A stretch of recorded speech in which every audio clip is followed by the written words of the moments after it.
Everyone believed the case was closed. The medical examiner had signed the report. The evidence had been catalogued. The insurance company had paid out. The newspapers had printed the headline. Local business owner dies in tragic accident. The victim's family tried to move on. The department moved on. Even the detective originally assigned to the case moved on. But Detective Elena Ward didn't. Because something about the file felt wrong. Not dramatic wrong. Not the kind of wrong that makes alarms go off or sends detectives running through dark streets. It was quieter than that. A missing detail.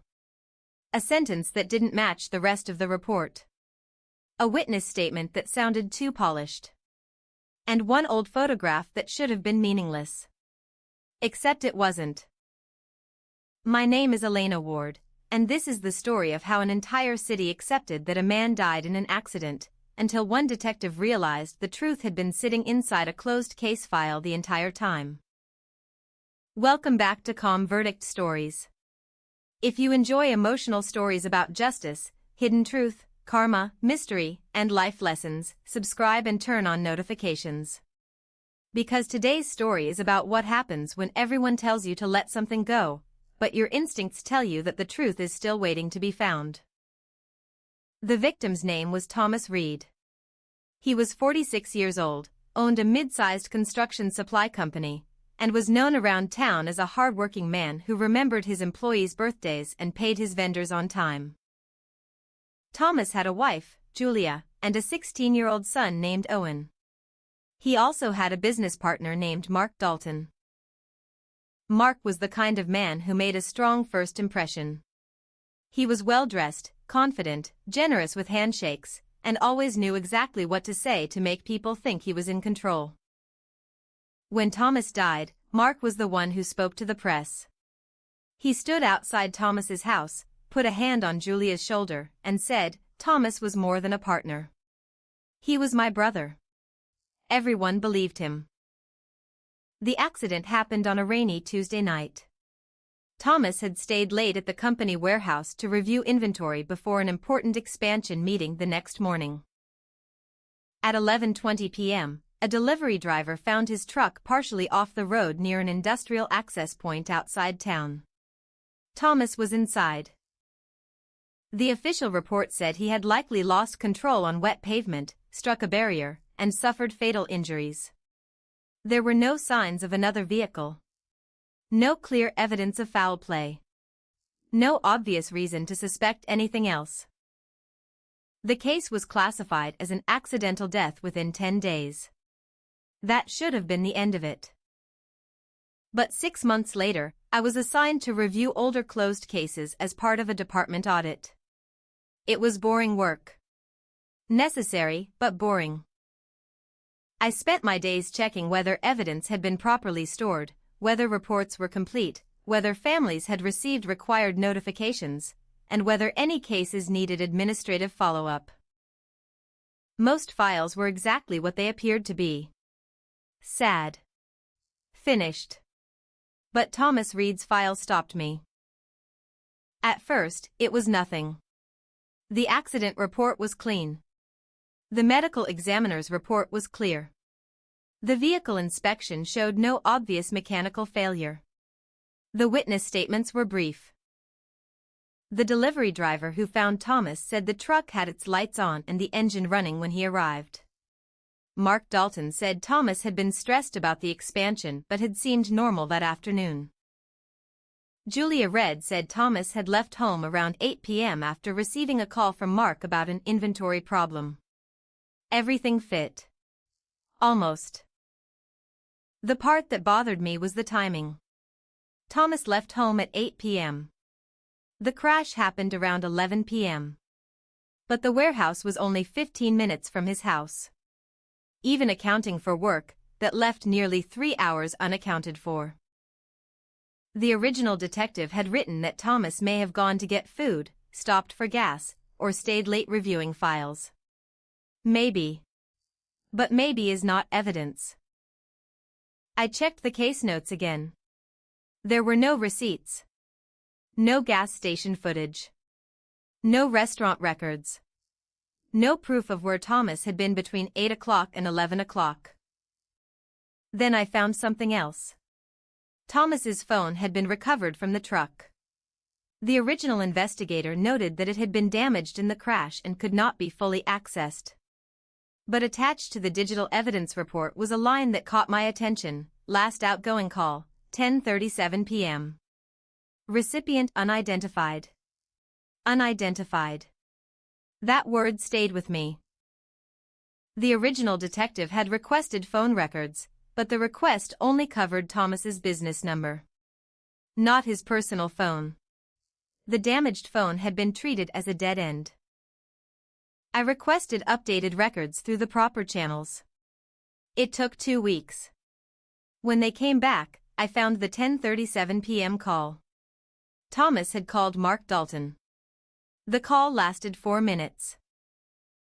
Then, at 10:46 p.m., Mark had called Thomas back. That call lasted 11 minutes.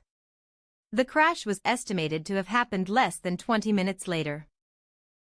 I asked my supervisor if I could reopen the file. He looked at me like I had asked for a vacation on the moon. Elena, the case is closed. I know. The medical examiner ruled it an accident. I know. There's no physical evidence of foul play. I know. He leaned back in his chair. Then what exactly are you reopening? I put the call records on his desk. Why did Thomas call Mark right before he died? My supervisor looked at the papers. Then he said, business partners talk. Why did the original report say Mark was home that night? He frowned. What? The original detective wrote that Mark was home with his wife during the time of the crash. So Mark told the police he was home. But his phone records place him near the industrial access point at 10:43 p.m. My supervisor went quiet. He read the report again. Then he looked at me. Be careful, he said. You're not reopening a case. You're questioning a man the whole town respects. I said, respect isn't evidence. That afternoon, I went to see Julia Reed. She still lived in the same house. The front garden was overgrown. The porch needed paint. There was a basketball hoop in the driveway that looked like it hadn't been used in months. Julia opened the door slowly. When I introduced myself, her face changed. Not fear. Exhaustion. Is something wrong with Owen? She asked. No, I said quickly. This is about Thomas. She looked down. I thought that was over. I'm sorry, I said. I know reopening this is painful. But I found something in the file that doesn't make sense. She let me inside. The house felt frozen in time. Thomas's boots were still by the back door. A framed family photo sat on the mantel. His jacket still hung over the chair in the dining room. Julia brought me tea, then sat across from me with both hands wrapped around her cup. I asked her about the night Thomas died. She told me the same story she had told police 6 months earlier. Thomas got a call around 7:50 p.m. He looked worried. He told her Mark had discovered a major inventory discrepancy and needed help checking something at the warehouse. He said it would take an hour, she told me. He kissed Owen goodnight. Then he left. Did he say what the discrepancy was? She hesitated. No. But Thomas had been upset for weeks before that. About the expansion? That's what Mark said. What did Thomas say? Julia looked toward the hallway. Then she said, Thomas told me he thought someone was using the company to hide money. I stayed very still. Did he say who? He didn't know. Or maybe he did and didn't want to scare me. Did he mention Mark? She closed her eyes. Not directly. What does that mean? It means he said, if I'm right, I don't know who I can trust.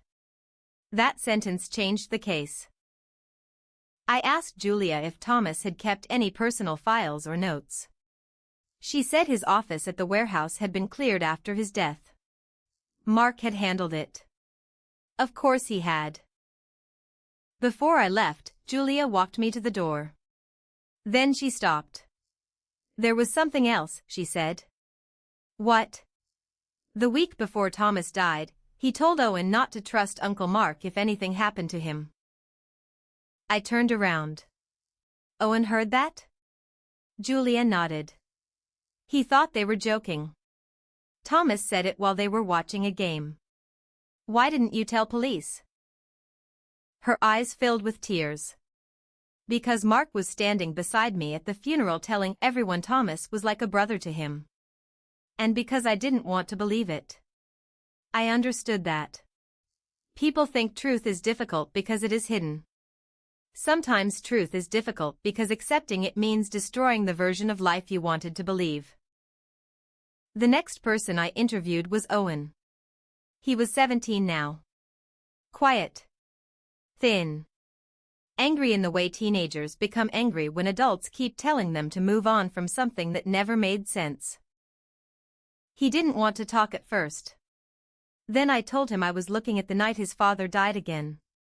He looked at me for a long time and said, "Good." I asked him what he remembered. He said his father had been stressed for months. He had started locking his home office. He stopped taking Mark's calls in front of other people. And one night, Owen overheard an argument in the garage. His father was talking to Mark. Owen couldn't hear every word, but he heard Thomas say, "I'm not signing anything until I know where the money went." Then he heard Mark say, "You don't understand what you're risking." I asked Owen why he hadn't told anyone. He looked down. Because after Dad died, Mom was falling apart. And Mark kept coming around. He brought groceries. He helped with the funeral. Everyone kept saying he was helping us. Did Mark ever say anything to you? Owen's jaw tightened. He told me Dad made bad business decisions. He said Dad was overwhelmed and that the crash was nobody's fault. Did you believe him? No. That was when Owen gave me the photograph. It was an old picture taken at a company holiday party 2 years earlier. At first, it seemed meaningless. Thomas and Mark were standing in front of a decorative display, smiling for the camera. But in the background, almost hidden behind a group of employees, was a stack of large storage boxes with a logo from a company called Vail Shipping. The name meant nothing to me. Until I searched the business records. Vail Shipping had been paid more than $400,000 by Thomas and Mark's company over the previous 3 years. But according to official records, Vail Shipping had no trucks, no employees, and no warehouse address. It was a shell company. And the owner listed in the records was Mark Dalton's brother-in-law. Now I had a reason to believe Thomas had discovered financial misconduct. But motive alone was not enough. I needed proof that Mark had been with Thomas that night. I went back to the industrial access point where Thomas's truck had been found. Most of the businesses in the area had outdated cameras, and the original footage had been overwritten months ago. But one company, a recycling facility, kept its security footage for a full year because of insurance requirements. The manager agreed to search the archives. It took 3 days. When he called, I drove there immediately. The footage was grainy. The rain made it worse. But at 10:51 p.m., a dark SUV entered the service road near the access point. At 10:54 p.m., Thomas's truck followed. At 11:07 p.m., the SUV left. Thomas's truck did not. The plate was unclear. But the vehicle shape matched Mark's SUV. Then the manager showed me something else. At 11:18 p.m., a person walked from the direction of the access road toward the recycling facility's side gate. The camera did not capture a face. But the person was wearing a distinctive light-colored coat. The same coat Mark wore in several photos from that winter. It still wasn't enough to arrest him. But it was enough to obtain a warrant for Mark's business records, personal devices, and property. The search uncovered more than I expected. The shell company. The fake shipping invoices. The missing money. The documents Thomas had refused to sign. And a deleted draft email on Mark's laptop that read, "Thomas is becoming a problem. If he talks, everything comes out."